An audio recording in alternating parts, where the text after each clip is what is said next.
सिया राम मैं सब जग जानी, करहु प्रणाम जोर जुग पानी। विश्व और विष्णु अलग अलग नहीं है।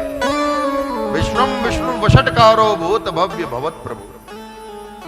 और इस प्रकार धारणा करते करते मन परमात्मा में लगेगा। चित्त वृत्ति का प्रवाह अखंड तैल धारावत भगवान में ही हो रहेगा। लेकिन ध्यान में ध्याता और ध्येय ऐसे दो भेद रहते हैं। लेकिन जब ध्यान करते करते ध्याता अपने ध्येय से अभिन्न हो जाता है, उस स्थिति को समाधि कहते हैं। आप ऐसे समझे, प्रेम, प्रेमी और प्रेमास्पद। आप जिसे प्रेम करती हैं या जिसे आप प्रेम करते हैं वो प्रेमास्पद है। दो, प्रेमी और प्रेमास्पद। प्रेम करने वाला वो प्रेमी कहलाता है और जिसको कर रहे हैं वो प्रेमास्पद कहलाता है। तो प्रेमी और प्रेमास्पद के बीच में क्या है? प्रेम। भक्त और भगवान, और बीच में क्या है? भक्ति। भक्त भगवान की भक्ति कर रहा है, भक्ति भक्त को भगवान से जोड़ रही है। तो जब भक्त भक्ति और भगवान, भक्ति करते करते भक्त जब भगवान में इतना तन्मय हो जाता है, इतना तल्लीन हो जाता है, तो भक्त बिल्कुल भगवद रूप हो जाता है। यही नहीं पता लगता कि भक्त भगवान हो गया कि भगवान भक्त बन गए। जैसे बिंदु और सिंधु, अब बिंदु को सिंधु में मिलाओ तो बिंदु सिंधु में समाहित हो जाता। अब ये नहीं पता लगा कि बिंदु सिंधु बड़ा हो गया है या सिंधु सिमट करके बिंदु बन गया है। प्रेम में कोई दूरी नहीं होती। प्रेम गली अति साकरी, तामे दो न समाए। तो ध्याता कौन है? आप। ध्येय कौन है? परमात्मा। ध्येय और ध्याता के बीच में क्या चल रहा है? ध्यान। लेकिन ध्यान करते करते करते करते ध्याता अपने ध्येय से इतना तल्लीन हो जाता है कि प्रेम जो बीच का जो ध्यान है वो दूरी समाप्त। अब ध्येय ध्याता, ध्याता ध्येय, माने पता नहीं भक्त भगवान की भगवान भक्त। उस स्थिति को कहते हैं समाधि। माने तीनों एक हो गए, प्रेमी, प्रेमास्पद और प्रेम। और समाधि की अवस्था काल से परे की अवस्था है, मृत्यु से परे की अवस्था है। यह स्थूल ध्यान है। सूक्ष्म ध्यान में क्या धारणा करनी है? केचित् स्वदेहांतर हृदयावकाशे प्रादेश मात्रम पुरुषम वसंतम चतुर्भुजम कंजरथांग शंख गदाधरम धारणया स्मरन्ति। सूक्ष्म ध्यान में धारणा करनी है कि हम सबके हृदय में शंख चक्र गदा पद्मधारी चतुर्भुज नारायण विराज रहे। प्रादेश मात्र, तर्जनी और अंगूठे के बीच का जो हिस्सा है उसे प्रादेश मात्र कहते हैं। इतनी सी चतुर्भुज नारायण की छवि हम सबके हृदय में विराज रही। शंख चक्र गदा पद्मधारी चतुर्भुज नारायण का आंख बंद करके ध्यान करना है। लेकिन अभी तो आंख बंद करते हैं तो भगवान के अलावा सब कुछ दिखाई देता है। भगवान नहीं दिखाई देते, बाकी सब कुछ दुनिया का मेला लगा है। आंख बंद करेंगे भगवान नहीं दिखाई देते। तो इसी के लिए ऋषियों ने मंदिर बनाया। हृदयस्थ नारायण के दर्शन में सहायता मिले, इसलिए मंदिर बनाए गए।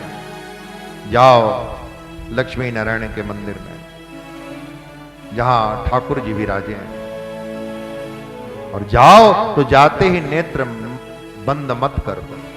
ठाकुर जी को गौर से देखो, ठाकुर जी को ध्यान से अपलक देखो। देखो आज ठाकुर जी ने कौन से रंग के परिधान धारण किए। भगवान के एक एक अंगों को देखो, एक एक आयुधों को, एक एक आभूषणों को देखो। ठाकुर जी के रत्नारे कजरारे नैनों को देखो, जो करुणा से भरे हैं, जो कृपा से भरे हैं। भगवान की नासिका का दर्शन करो, भगवान की चिबुक का दर्शन करो, उनके कपोलों का दर्शन करो, आहा भगवान के केशों का दर्शन करो, उनके मुकुट का दर्शन करो, ठाकुर जी की विशाल ऊंची चौड़ी छाती का दर्शन करो, अजान भुजाओं का दर्शन करो, उनके श्री चरणों का दर्शन करो। मन और आपकी आंखें भगवान को देखती रहे। और फिर जब आप नेत्र बंद करो तो भाव करो कि ठाकुर जी का जो स्वरूप मंदिर में है, मैं नेत्र द्वार से अपने हृदय में पधरा रहा हूं। हृदय आपका गर्भगृह है, ये शरीर मंदिर है, सिर शिखर है, शिखा ध्वजा है, हृदय गर्भगृह। जैसे गर्भगृह में वहां प्रभु विराज रहे हैं, वैसे मेरे हृदय में प्रभु विराज रहे हैं। और फिर भगवान को दाहिने करके और भगवान के नामों का संकीर्तन करते हुए श्रीमन नारायण नारायण हरि हरि, नारायण नारायण हरि हरि, श्रीमन नारायण नारायण हरि हरि, श्रीमन नारायण नारायण हरि हरि, श्रीमन नारायण नारायण हरि हरि, श्रीमन नारायण नारायण हरि हरि, सत्यनारायण नारायण हरि हरि, सत्यनारायण नारायण हरि हरि, लक्ष्मी नारायण नारायण हरि हरि, लक्ष्मी नारायण नारायण हरि हरि, श्रीमन नारायण नारायण हरि हरि, श्रीमन नारायण नारायण हरि हरि। नारायण नाम संकीर्तन करते हुए, भगवान नाम संकीर्तन करते हुए प्रभु की परिक्रमा करो और फिर ठाकुर जी के सामने दंडवत प्रणाम करो। और फिर मंदिर के किसी स्थान में बैठकर भगवान की जिस छवि को हृदय में पधराया है उसे स्थिर करने का प्रयास करो। यह दर्शन की विधि है। लेकिन हम लोग क्या करते हैं, मंदिर गए नहीं, मस्तक झुकाया नहीं, 10 की नोट दान पेटी में पधराया नहीं। परिक्रमा भी ऐसे करते हैं जैसे पागल कुत्ता पीछे पड़ा हो, भागते हैं मंदिर से। सामने कोई मिले, कहाँ गए थे? बोले ठाकुर जी का दर्शन करने गए थे। अच्छा, तो आज ठाकुर जी ने कौन से रंग के कपड़े पहने? बोले सो ठाकुर जी जाने जिन्होंने पहन रखे। आप दर्शन करके आ रहे हो और ये भी नहीं पता। और इस प्रकार जब आप स्वरूप में, हृदय में पधराए हुए स्वरूप का बार बार चिंतन करोगे, धारणा करोगे, तो वह स्वरूप आपके हृदय में वास्तव में जो जन्मों जन्मों से अनादि नारायण विराज रहे हैं उनका अनुभव कराने में ये सहायक सिद्ध हो। इस प्रकार ब्रह्मात्मयिक बोध हो जाएगा, मन तद्रूप होगा, भगवान में ही लगा रहेगा।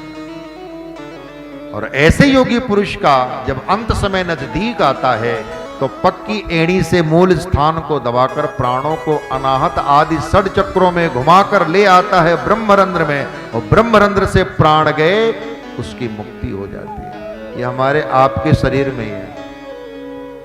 अच्छा, हम लोग कितने नादान हैं। जैसे कोई पैकिंग हो ना, पैकिंग, तो हम लोग पैकिंग को ही सब कुछ समझ लेते हैं, भीतर जो बेस कीमती है मटेरियल उसे कभी देख ही नहीं पाते। हम लोग अपने शरीर की पैकिंग को देख रहे हैं रात दिन शीशे के सामने। ये जो चमड़े की, चर्म की, त्वचा की पैकिंग हुई है ना, बस इसे ही देख रहे हैं। शीशा बस इतना ही दिखाता है, लेकिन इस शरीर में कितनी विलक्षणता है, षड चक्र हैं। मूलाधार, स्वादिष्ठान, मणिपुर, अनाहत, विशुद्ध आज्ञा, सहस्रारी शरीर में चक्र है। महाराज, यद ब्रह्मांडे तद पिंडे, जो सकल ब्रह्मांड में है वही इसी पिंड में। लेकिन हम क्या जानते हैं? कुछ नहीं। कितने नादान है, नादान। यहां क्या कह रहे हैं सुखदेव जी, जब ऐसे योगी पुरुष का अंत समय नजदीक आता है तो पग की एड़ी से मूल स्थान को दबाकर प्राणों को अनाहत आदि षड चक्रों में घुमाकर ब्रह्मरंध्र में ले आता है। ये 10वां द्वार है। 9 द्वारों का तो हमें पता, लेकिन 10वां द्वार ये यहां से प्राण गए तो मुक्ति हो जाती है। ये द्वार बहुत जन्मों से बंद है, इसे साधना से, भजन से, गुरु कृपा से द्वार को खोलना पड़ता है। भले ही हम अपने किसी पुरखे को स्वर्गीय लिखे, सभी स्वर्गीय लिखते, कोई नरकी तो लिखता नहीं है अपने पुरखों को। बड़े बड़े आतंकवादी जो ही मारे जाते हैं उनके भी बच्चे स्वर्गीय लिखेंगे, वो जन्नत में गए। लेकिन देखते ही पता लग जाता है, उनकी मृत्यु के तरीके से पता लग जाता है कि ये स्वर्गीय है कि नरकी है। हमारे प्राण इन 10 द्वारों में से किस द्वार से निकलते हैं पता लग जाता है कि ये कहां गया। अच्छा ये बताओ, हैदराबाद से कोई निजामाबाद बस से आएगा तो अंदाज लग जाएगा कितनी देर में पहुंचेगा, अपनी कार से आएगा तो अंदाज लग जाएगा कितनी देर में पहुंचेगा, फ्लाइट से आएगा या हेलीकॉप्टर से आएगा तो अंदाज लग जाएगा कितनी देर में पहुंचेगा, लग जाएगा ना। तो वैसे महापुरुषों को पता लग जाता है, जिस द्वार से प्राण निकले पता लग जाता है कि कितने स्वर्गीय हैं और कितने नरकीय हैं। ब्रह्मरंध्र से प्राण गए, ये 10वां द्वार है। छोटा बच्चा पैदा होता तो यहां कंपन होता रहता है, तो कभी ताजा ताजा है, नया नया है। अच्छा, हमको आपको भगवान के होने में शंका हो सकती है, लेकिन भगवान को हमारे होने में शंका नहीं है। भगवान है कि नहीं ये प्रश्न हम उठाते हैं, लेकिन भगवान ये प्रश्न नहीं उठाते कि मनुष्य है कि नहीं। हर जन्मा बच्चा भगवान का एक नया हस्ताक्षर है। और क्या सबूत चाहिए? एक बच्चा, छोटा सा बच्चा जिसे कुछ नहीं पता, एक गांव के व्यक्ति को शहर लाया जाए और किसी बड़े होटल में ले जाया जाए, तो वहां होटल में जो नई नई चीजें, अब भोजन भी तो कई कोर्स का होता है ना, 7 कोर्स 5 कोर्स। देखो हमने अब ये भी नहीं कह सकते कि किया नहीं है और ये भी नहीं कह सकते कि किया है। भोजन कई कोर्स का होता है। कभी पहले तो नींबू पानी आता है और नींबू पानी से उसमें हाथ धुले जाते हैं, और कुछ लोग नहीं समझते तो नींबू निचोड़ के पानी पी जाते हैं। अब गांव का आदमी तो यही करेगा ना कि नींबू पानी पीना चाहिए, लेकिन बड़े बड़े लोगों का भोजन भी कई कोर्स का होता है। वो नींबू पानी पीने के लिए नहीं आया, वो हाथ धोने के लिए आया, थोड़ा सही से वैसा गरम, हल्का हल्का गरम गरम। तो एक गांव के आदमी को शहर के बड़े होटल में भोजन करने की जो प्रक्रिया या कांटा चम्मच छुरी आदि जो भी है सिखाना पड़ता है। लेकिन एक छोटा बच्चा अभी अभी जन्मा है, अपने माँ के आंचल से दूध कैसे पीना है कोई नहीं सिखा पाता, कोई नहीं सिखाता, पीना शुरू कर देता है। किसने सिखाया उसको? अभी तो पैदा हुआ है और अपनी माँ के आंचल से दूध पीना है, पीना शुरू कर देता है। और अगर उसे आप सिखाओगे तो क्या आपकी भाषा समझेगा? नहीं, वो सीखा हुआ ही आया है। कहां से? भगवान के यहां से। तो हर जन्मा बच्चा भगवान का एक नया हस्ताक्षर है, लेकिन फिर भी हम कहते हैं भगवान कहां है, किसने देखा है? अरे भगवान तुम हो धरती में, यही सबसे बड़ा भगवान के होने का प्रमाण है। तुम अपनी पैकिंग को देख रहे हो, जरा अंदर देखो, ये सांसें कौन ले रहा है? तुम सो जाते हो, तुम तो सो गए, फिर सांसें तुम्हारी कौन ले रहा है? अगर तुम ले रहे हो तो तुम सोए नहीं, और अगर तुम सोए हो तो तुम सांस ले सकते नहीं। कौन ले रहा है? एक ही काम हो सकता, या तो सो सकते हो या तो सांसें ले सकते हो। नहीं, तुमको परमात्मा ने प्रेम से अपनी गोदी में सुलाया है और तुम्हारे लिए वही सांसें ले रहा है। और आगे कहूं, जिस क्षण तुम्हें गाढ़ी नींद आती है, वैसे तो गाढ़ी नींद अब कम नसीब है, अब तो रात दिन में बेचैन रहते हैं, रात में सपने बेचैन किए रहते हैं। गाढ़ी नींद जिस समय आती है, गाढ़ी नींद के समय तुम और परमात्मा एक हो। कितना थका हुआ व्यक्ति, लेकिन जब गाढ़ी नींद में सुबह सो के उठता है तो थकान सब मिट जाती। कौन तुम्हारे हाथ पैरों को दबा गया, कौन तुम्हारी थकान उतार गया? वही परमात्मा तुम्हारी थकान उतार गया। गाढ़ी नींद परमात्मा का रूप है, जगदम्बा का रूप है। या देवी सर्वभूतेषु निद्रा रूपेण संस्थिता, नमस्तस्यै नमस्तस्यै नमस्तस्यै नमो नमः। छोटा बच्चा खेलता कूदता थक जाता, मम्मी पैर दर्द कर रहे हैं, तो माँ मालिश कर देती है, थकान उतारती है। उसी प्रकार जिंदगी की थकान कौन उतारते हैं? परमात्मा है। जब आप सोते हो तो तुम सो जाते हो, लेकिन परमात्मा तुम्हारी सेवा करते। तुम क्या भजन करोगे, परमात्मा तुम्हारा भजन कर रहे हैं। तुम क्या सेवा करोगे, परमात्मा तुम्हारी सेवा कर रहे हैं। तुम हो इस धरती में, यही परमात्मा के होने का प्रमाण है।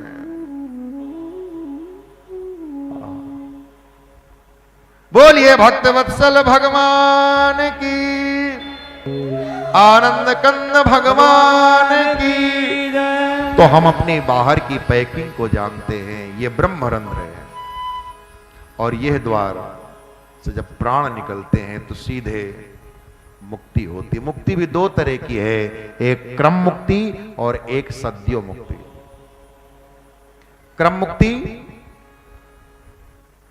हैदराबाद से दिल्ली वाया ट्रेन क्रम मुक्ति, हैदराबाद से दिल्ली वाया प्लेन सद्यो मुक्ति। सीधे हैदराबाद से टेक ऑफ किए और दिल्ली में लैंड किए, सीधे भगवान के पास गए, तो सद्यो मुक्ति है। क्रम मुक्ति हर स्टेशन का मजा लेते हुए जा रहे हैं, हर लोक का मजा लेते हुए जा रहे हैं। श्रीमद् भागवत का 32 स्कंद साधन लीला है। ऋते ज्ञानान्न मुक्ति, बिना ज्ञान के मुक्ति नहीं है। और ज्ञान के लिए 3 बातों का होना आवश्यक है, मन की एकाग्रता, हृदय की शुद्धि और विचार की पराकाष्ठा। मन की एकाग्रता के लिए भगवान सुखदेव ने 2 अध्याय में ध्यान प्रकरण सुनाया, स्थूल ध्यान और सूक्ष्म ध्यान। इसके द्वारा मन की एकाग्रता आती है। अब हृदय की शुद्धि में 3 अध्याय में श्रोताओं की हृदय की शुद्धि का वर्णन किया है, और 4 अध्याय में वक्ता के हृदय की शुद्धि का वर्णन किया है, और 5वें से लेकर 10वें अध्याय तक विचार की पराकाष्ठा है। 3 अध्याय में शौनक कहते हैं सूत जी से, हे सूत जी, हमें शुक परीक्षित का संवाद सुनने में बड़ा ही आनंद आ रहा है। हमें तो ऐसा लगता है कि जिन्होंने अपने जीवन में श्रीमद् भागवत की कथा नहीं सुनी, उनका जीवन तो निष्फल गया। श्रीमद् भागवत की कथा सुनना ही जीवन की सफलता है। जिन्होंने अपने कान से श्रीमद् भागवत की कथा नहीं सुनी, उनके कान कान नहीं सर्प के रहने के बिल हैं।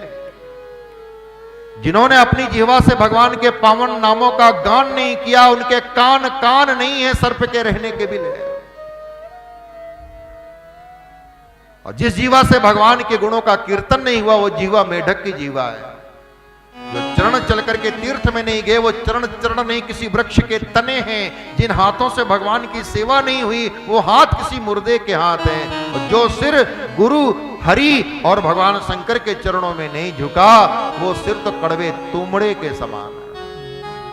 और जो छाती भगवान की कथा सुनकर के पिघली नहीं, द्रवित नहीं हुई, वो छाती छाती नहीं, वो तो पत्थर है, वज्र है। भीले बतोरुक्रम विक्रमान ये, न शृण्वतः कर्णपुटे नरस्य, जिह्वा सते दार्दुरिकेव सूत, न चोपगायत्युर्गाय गाथा बरहायिते ते नयने नराणा लिंगान विष्णोर्न निरीक्षितो ये पादौ नृणां तव द्रुमजन्म भाजो क्षेत्राणि नानुव्रजतो हरेर्यो। भागवत जी के इन्हीं श्लोकों का सीधा भाषांतर गोस्वामी तुलसीदास जी ने रामचरितमानस में किया है। भागवत में यह बात शौनक जी कहते हैं और मानस में यह बात शंकर जी कहते हैं। शंकर जी माता पार्वती से कहते हैं कथा सुनाने के समय, जिन हरि कथा सुनी नहीं काना,